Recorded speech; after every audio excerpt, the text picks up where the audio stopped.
Festivalis Erdvėlaivis Žemė šiemet vyko 5 miestuose – Vilniuje, Kaune, Klaipėdoje, Šiauliuose ir Panevėžyje. Uostamiestyje su įvairiomis laboratorijomis susipažinti kvietė Klaipėdos universitetas. Čia moksleiviai, jų pedagogai ir visi norintys galėjo dalyvauti ekskursijose į elektrotechnikos, informacinių sistemų inžinerijos bei kitas laboratorijas. Lankytojai supažindinti su elektronikos prietaisais, elektrotechnikos katedros studentų, robototechnikos būrelio pasiekimais ir kūriniais.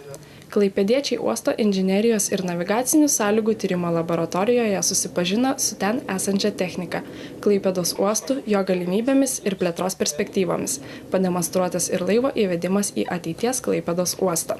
Čia yra Danų sistema ir tiek konkurentai, tiek partneriai Danų Force Technology pripažįsta, kad vis tik tai tikslumo požiūriu tai yra kol kas nepralenkiama.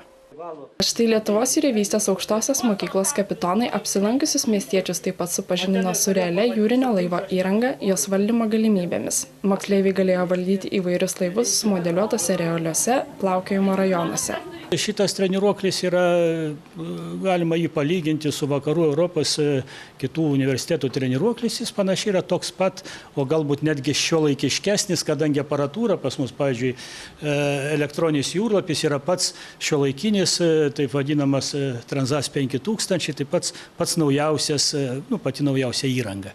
Išbandę kapitono tiltelį ir pabandę įvairuoti laivą į virtualųjį Klaipėdos uostą, moksleiviai džiaugiasi nauja patirtimi. Tikrame laive bangas, kai yra, jos taip nemėto per simuliatorių, o tikroje mėto. Net atrodė, kad tikrame laive būtum ir siubuoji visas. Arba kai užliedavo vandenį. Taip buvo įdomu, iš tikrųjų, viskas, bent jau per kompiuterius, viskas atrodo labai tikroviška.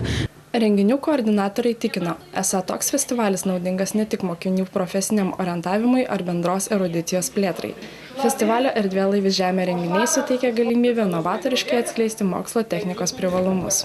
Pats žodis mokslo festivalis ir yra akcentuotas parodyti mokslo naujoves ir supažindinti su mokslu moksleivius populiariai. Tai yra unikali proga, tokius, sakykime, paslėptus žodžius mokslas parodyti populiariai moksleiviams, joms atskleisti, kaip mokslas, jo naujovės padeda šiuo atveju rengti specialistus. Jubiliejinio mokslo festivalio Erdvėlaivis Žemė metu surengta beveik 300 nemokamų renginių, pademonstruotos geriausios šalies laboratorijos ir mokslinė technika.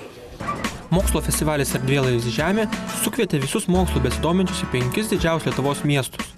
Šiemet šventės akcentas ir didžiausia mugė buvo surengta Kaune, studentų miestelyje. Joje mugės lankytojai galėjo pamatyti pirmuos lietuviškus kosminius palydovus, nepilotuojamus lėktuvus, pripučiamą planetariumą. Taip pat galėjo išmokti suteikti pirmąją pagalbą bei susipažinti su didžiausia Baltijos šalyje laboratorija ant ratų. Jau 3 metai, kai kartu organizuojam festivalį tiek Erdvėlaivis Žemė. Šiais metais jisai išaugo savo rūbus iki tarptautinių lygmens ir pagal kaimynų pavyzdį tuo pat metu yra organizuojama tarptautinė mokslo mugė. Susidomėjimas, aš manau, jeigu jūs pasižiūrėjot, tikrai yra labai didelis.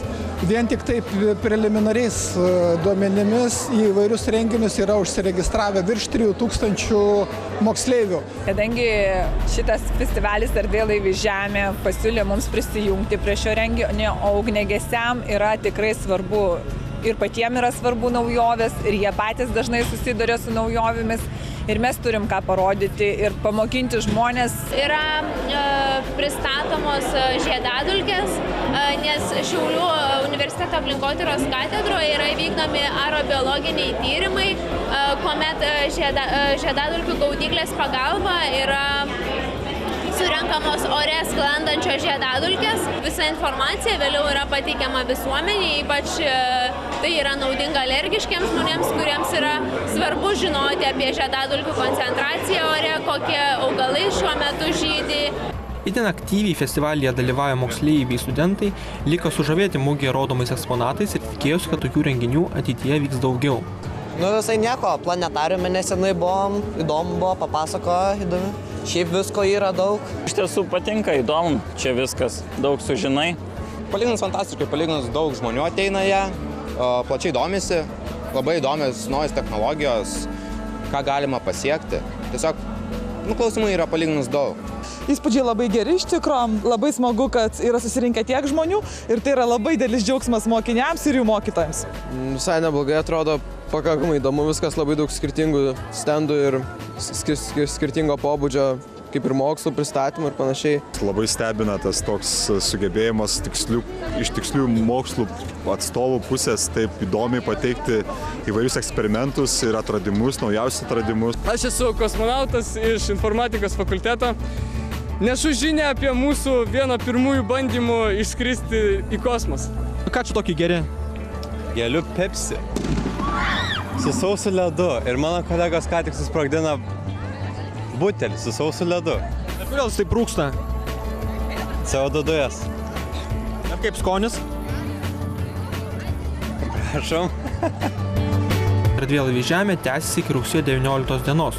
Todėl visi nespėję ir negalėjo atvykti į mugę vis dar turi galimybę sudalyvauti kitose festivalio renginiuose.